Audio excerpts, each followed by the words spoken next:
اعوذ باللہ من الشیطان الرجیم بسم اللہ الرحمن الرحیم۔ محترم اور معزز سامعین و ناظرین، السلام علیکم ورحمۃ اللہ وبرکاتہ۔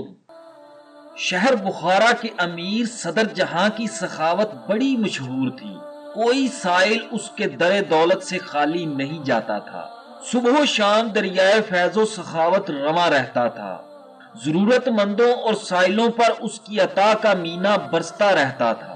اس کا طریقہ کار یہ تھا کہ کاغذ میں اشرفیاں لپیٹ کر رکھ لیتا، جب تک وہ ختم نہ ہو جاتی برابر ضرورت مندوں میں تقسیم کرتا رہتا۔ صدر جہاں کی سخاوت کا انداز بھی نرالا تھا۔ اس نے سب حاجت مندوں کی ضرورت پوری کرنے کے لیے دن مقرر کر رکھے تھے۔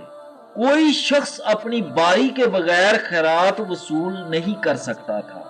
ایک دن بیواؤں کے لیے تھا، دوسرا دن مصیبت زدوں کے لیے مقرر تھا، اور تیسرا دن مفلس فقیروں کے لیے، چوتھا دن محتاج ملاؤں کے لیے، پانچواں دن مسکینوں کے لیے، چھٹا دن یتیم بچوں کے لیے، ساتواں دن قیدیوں کے لیے، آٹھواں نواں دن مسافروں کے لیے، دسواں دن غلاموں کے لیے مقرر تھا۔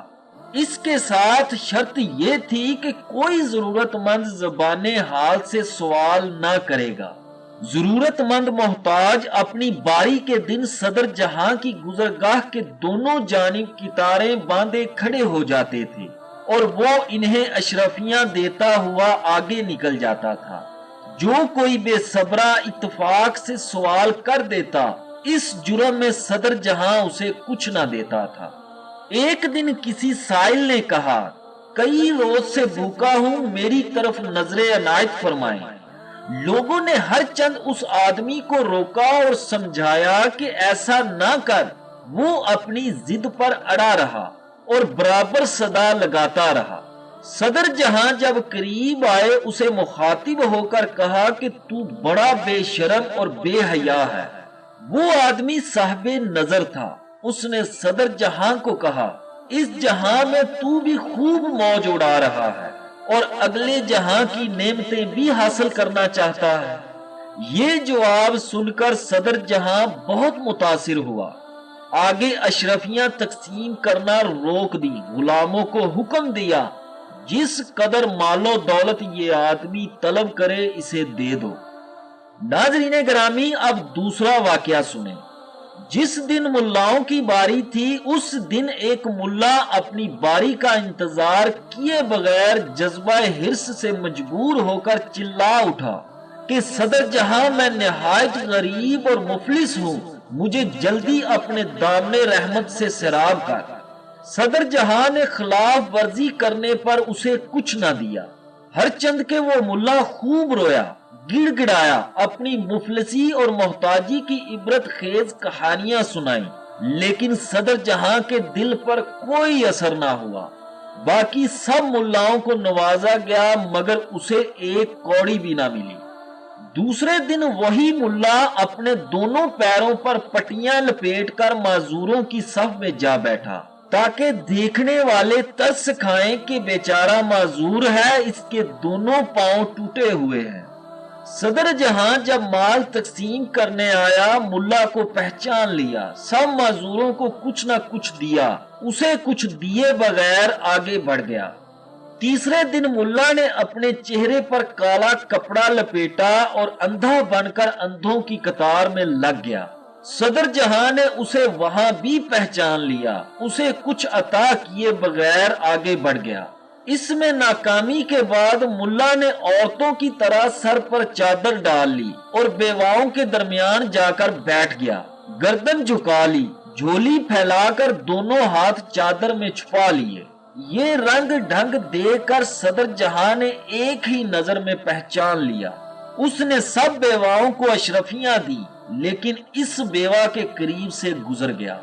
جب یہ وار بھی خالی گیا تو ملا کے دل میں غم و غصے کی آگ بھڑک اٹھی۔ اگلے روز منہ اندھیرے ایک کفن چور کے پاس پہنچا اور اسے کہا کہ مجھے ایک کفن میں لپیٹ کر سرے راہ جنازہ بنا کر رکھ دو، کوئی بھی پوچھے جواب نہ دینا، خاموشی کے ساتھ میرے جنازے کے قریب بیٹھے رہنا۔ صدر جہاں ادھر سے گزرے گا، لاوارث جان کر تدفین کے لیے اشرفیاں ضرور دے گا، اس میں سے نصف تمہارا ہوگا۔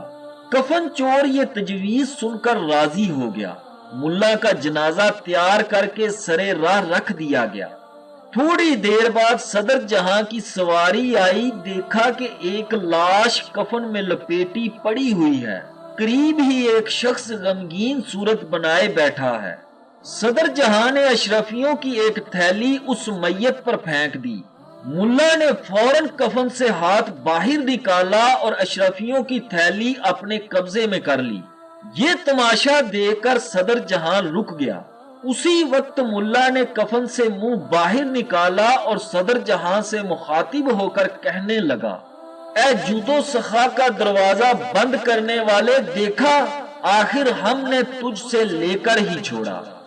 صدر جہاں نے جواب دیا، ارے احمق، جب تک تو مرا نہیں ہماری سرکار سے کوئی فائدہ حاصل نہ کر سکا۔ ناظرین گرامی، اس میں درس حیات یہ ہے کہ اللہ تعالیٰ نے بھی دعا مانگنے کے اصول و ضوابط مقرر فرمائے ہیں، ان سے روح گردانی کرنے والا بے مراد رہتا ہے۔ احکامات شریعت کے مطابق ہی ہمیں اللہ تبارک و تعالیٰ کے حضور گڑ گڑا کر دعائیں مانگنی چاہیے۔ اللہ پاک سے دعا ہے کہ اے اللہ، جس دعا مانگنے کے طریقہ کو تو پسند کرتا ہے اور جس طرح کے رونے اور گڑ گڑانے کو تو پسند کرتا ہے، اے اللہ ہمیں وہ سکھا دے۔